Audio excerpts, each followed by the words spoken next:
為何喝過那咖啡杯，無辜失蹤了？家裏卻彷彿增添了數本新書。為何你那床頭玩具熊再找不到？花樽的花偏偏天天轉色。也許這刻你仍然尚未發覺，家中有這一個房客，時時漏夜冒昧探你，將瑣碎東西帶走。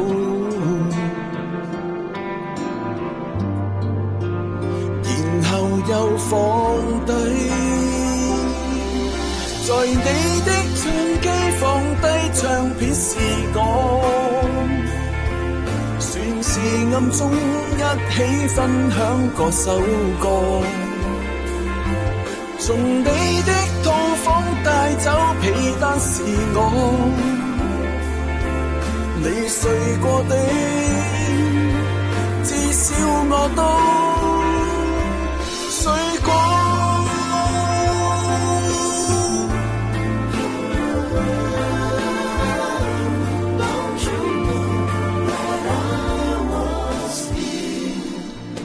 為何那個故障手機無辜收好了？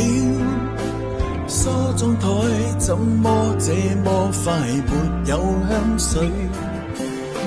為何有雨門前就突然有一把傘？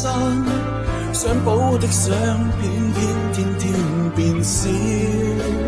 也許這刻你仍然尚未發覺，家中有這一個房客，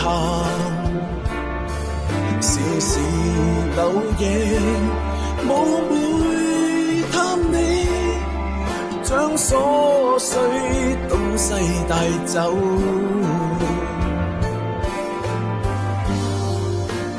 然後又放低。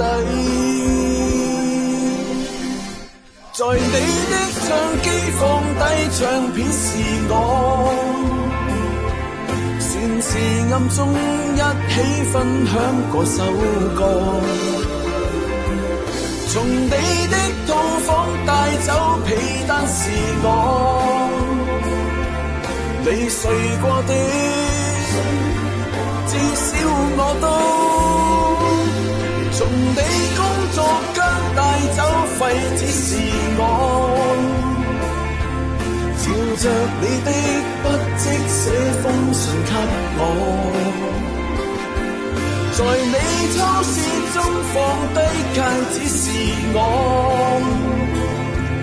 你就算知也不會想。